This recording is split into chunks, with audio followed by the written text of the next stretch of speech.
Bro तो आज मैं तुम्हें फुदकने वाली ऐसी बॉल से मिलाने वाला हूँ जिसने इंडियाज गॉट टैलेंट में जाके जोश जोश में ये बोल तो दिया। पर कैसी है आप? How are you feeling? बढ़िया हूँ, एकदम तैयार हूँ मरवाने के लिए तुमसे।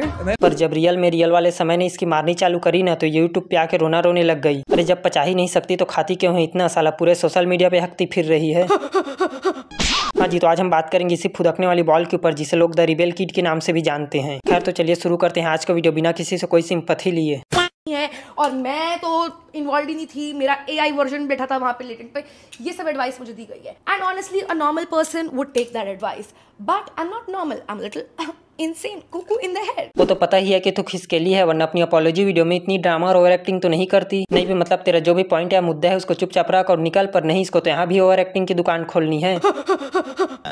साला समझ नहीं आ रहा अपने किए कर्मों की माफी मांगने आई है या फिर अनु मलिक से कंपटीशन करने। And that is honestly the last thing that I want to do. I genuinely create content to entertain people and to make them laugh. I never wanted to hurt anybody and I'm very very sorry. अबे सही तो है, आज अपने ऊपर लगे कीचड़ को धो रही है, कल परसों को तो मामला ठंडा हो जाएगा, फिर लौटना चालू कर देगी उसी कीचड़ में। ये तो अपॉलॉजी वीडियो है इसलिए, वरना इस 35 मिनट के वीडियो में भी कम से कम 10-15 बार अपनी अम्मा बहन को गिन चुकी होती। मैडम चली तो थी जंजियों की राजमाता शिवगामी देवी बनने, पर लोगों ने रानू मंडल बना के भेज दिया। ये चुप है। Like I'm the host of this show and this show is going to come on an OTT platform. This is going to be my show and मुझे उस शो के शूट पे जाना है, right? And so I enter the shoot and everybody's like, "Yo Purva, you've killed it in Latent. We love you." And I'm like, कल से double पैसे लूंगी ये शो शूट करने के, ये सब। अरे डबल क्यों, 4 गुना पैसे लेने पड़े होंगे ना तेरे को तो, क्योंकि आधे पैसे वकील और पुलिस वालों को भी तो दिए होंगे। And my manager tells me कि भाई तू जाके शूट कर, वील डील विद दिस, हम देखते हैं कि क्या हो रहा है। And so the entire time that I am shooting मेरे दिमाग में चल रहा है कि ये तो हो ही नहीं सकता है, झूठ है, ये ऐसे थोड़ी काम करता है कि FIR हो जाएगी। अब यही सोच सोच के तो मेरे भी दिमाग की नसें जाम हो गई है कि किसी का मैच्योरिटी लेवल इतना कम कैसे हो सकता है। साले ये लोग कौन सा भांग धतूरा खा के बैठे हैं जो ऐसी छोटी छोटी चीजों पे FIR कर दे रहे हैं। कोर्ट में पहले से क्या कम पेंडिंग केसेस हैं जो तुम ये फालतू का केस ला के और पटक दिए हो? नहीं मतलब जिनके खिलाफ FIR करनी है, जिनको वास्तव में सजा दिलानी है, उनके तो घुंघराले बालों में लटक के झूला झूल रहे हैं। और एक यूट्यूबर ने जोक के नाम पे वल्गर बातें क्या बोल दिया, साले इनके तो घुंघरुओं में दर्द होने लगा। नहीं बे तब कहाँ थे तुम लोग जब एक सपोले के ऑडियंस ने एक लड़की की AI generated nude picture viral कर दिए थे? चूड़ियां और घाघरा चोली पहनकर ट्रेनों में परफॉर्मेंस देने गए थे या फिर अंबानी की शादी में? लिटरली भाई ऐसी हरकतें तो क्राइम के अंदर भी आता है, फिर भी इन्होंने कुछ नहीं किया। साला चुपचाप बैठ के लूडो खेल रहे थे और कुछ करेंगे भी क्यों? इन्होंने अपने आधार कार्ड में फादर्स नेम में उसका नाम जो लिखा रखा है, साला किसी की इतनी भी मत चाटो बे कि उसके सुहाग रात वाले दिन उसको टिश्यू पेपर लेने की जरूरत ही ना पड़े। तो जब ये वीडियो बाहर गई, my dad kept calling me, right, and I didn't pick up his call, क्योंकि मुझे पता था कि वो मुझे क्या कहने वाले हैं कि तेरे जैसी औलाद नहीं होनी चाहिए, कि तूने क्या कर दिया, तूने हमारे पूरे खानदान का नाम मिट्टी में डुबा दिया। And I was already feeling that, तो I did not need somebody to tell me this.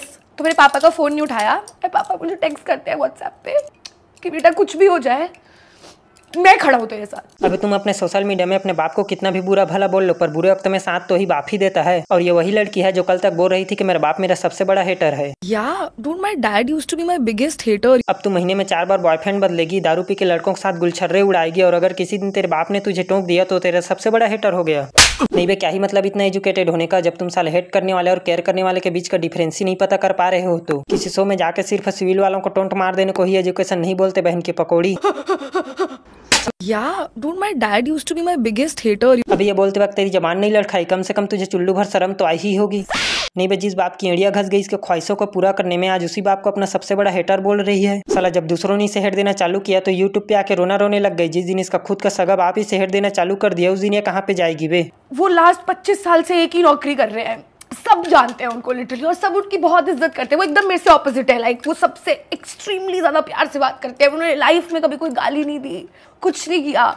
And now because of me, I'm sure कि उनको बहुत लोगों ने बहुत कुछ उल्टा सीधा बोला है। ये चीज तो मैं भी मानता हूँ कि जिसको जो कुछ भी बोलना है इसको बोलो, इसके घर वालों को क्यों परेशान कर रहे हो? Wake up to reality. अभी ये कलयुग है, लोग यहाँ भगवानों के भी उल्टा सीधा बोल देते हैं, फिर तुम और तुम्हारा परिवार किस खेत की मूली हो? यहाँ तो लोगों को सिर्फ मौका चाहिए किसी को गाली देने के लिए, और वो मौका तुमने इनको दे दिया। चने के साथ घुन भी पिसता है, ये कहावत तो तुमने सुनी होगी, आज उसका एग्जाम्पल भी देख लो। और जितना क्रिटिसिज्म रणवीर और उसके पेरेंट्स को मिला है शायद उतना क्रिटिसिज्म तुझे और तेरे पेरेंट्स को नहीं मिला होगा। लिटरली इंस्टा पे हर चौथा मीम उसके ऊपर होता था या फिर उसके पेरेंट्स के ऊपर, पर उसने यूट्यूब पे आके रोना धोना करके सिंपैथी नहीं अपॉलॉजी मांगी। और वैसे भी सिंपैथी सिर्फ लड़कियों को मिलती है, लड़के चाहे 20 सड़क पे अपना सर भी काट देना तो लोग यही बोलेंगे मरना है तो साइड में मरना, 20 सड़क पे क्यों मर रहा है। मेरे पेरेंट्स के बारे में लोगों ने बहुत बोला है throughout this controversy, but they are genuinely really simple people who tried their best. और मेरी मम्मी ने ना मुझे बहुत अच्छी चीजें सिखाई है लाइफ में। अरे पर तूने सीखी है एक भी अच्छी चीजें हो तो हर माँ अपने बच्चों को सिखाती है, पर बच्चे ही गोबर के बने हो तो इसमें माँ क्या कर सकती है। अब इसको लौंडों के साथ बैठ के दारू पीनी है, महीने में 4 बार बॉयफ्रेंड बदलना है, लेट नाइट क्लबों में लौंडों के साथ ढिचक ढिचक करना है, और इन सब से भी मन नहीं भरा तो किसी शो में जाके 6 इंच सामान वाला पतिदेव ढूंढना है इसको। पति परमेश्वर चाहिए, मुझे बताओ कहाँ से मिलेगा। 6 फुट 4 इंच और नीचे से मिनिमम 6 इंच। अभी ये सब अगर तेरी बकेट लिस्ट की अच्छी चीजें हैं तो बुरी चीज क्या है? अपने बाप का कहना मानकर उसकी इज्जत करना। ये सब हम मूवीज में देखते हैं। मुझे विश्वास ही नहीं हो रहा था जब ये सब बात हो रही थी ना, लाइक कि ऐसा नहीं हो सकता है, कि हो ही नहीं सकता है ऐसा। And so I start reading my DMs and they are all very graphic of how people would like to rape me, throw acid on me and stuff like that. And there is this one particular DM जिसमें उस बंदे ने लिखा हुआ है कि I know that you live in this building and I'm going to do this to you। वाह रे मेरे मेधावी विश्वगुरु देश की जनता, तुमने तो ये प्रमाण दे दिया कि तुम विश्वगुरु बनने के लायक ही नहीं हो। माना कि इस लड़की ने जोक के नाम पे ओलगर बातें बोलकर बहुत गलत किया, उसको ऐसा नहीं करना चाहिए था, पर इसका मतलब ये थोड़ी नहीं कि उसको तुम पर थ्रेट देने लग जाओ। फिर तुम में और पुरानी फिल्मों के विलनों में क्या अंतर रह गया? और साले इनका ये सब करने का रीजन क्या है कि हमारी संस्कृति खराब करी है। हमारे बच्चे क्या सीखेंगे इससे? अबे तब तुम्हारी संस्कृति कहाँ चली जाती है जब एडल्टा बालाजी और उल्लू जैसे प्लेटफॉर्मों में ससुर बहू और देवर भाभी का सीरियल दिखाया जाता है। साल इससे नहीं खराब होती तुम्हारी संस्कृति, साल उल्टा एफिल टावर पे चली जाती होगी इनकी संस्कृति। नहीं बे, जिन्होंने सांस्कृतिक कार्यक्रमों से ज्यादा ऑर्केस्ट्रा में नाचने वाली लड़कियों पे पैसे उड़ाए हैं, आज वो भी यहाँ पे संस्कृति की लड़ाई लड़ने आया है। अभी कोई बोल देना कि उस लड़की के प्राइवेट वीडियो लीक हो गई है, ये साले कौन इंस्टाग्राम, कौन टेलीग्राम, कौन गूगल, कौन क्रोम, सब की ऐसी तैसी कर देंगे, पर वीडियो देखेंगे मतलब देखेंगे। क्या ये है तुम्हारी संस्कृति? साला तुम्हारे लिए तो चुल्लू भर पानी भी ज्यादा है बे। देखो यार, ये हरकत इसके साथ तो छोड़ो, किसी और के साथ भी होती ना तो उसकी भी फट के 4 हो जाती, क्योंकि अपनी जान सबको प्यारी होती है, डर सबको लगता है। ऐसा नहीं है कि हमारी कंट्री बहुत ज्यादा सेफ कंट्री है जहाँ क्राइम रेट न के बराबर है। साले यहाँ किसी पे रोस्ट वीडियो बना दोगे तो अगले दिन गाड़ियाँ पीछे पड़ जाती हो भी हथियारों के साथ। तो ऐसे माहौल में अब डर नहीं लगेगा तो क्या लगेगा?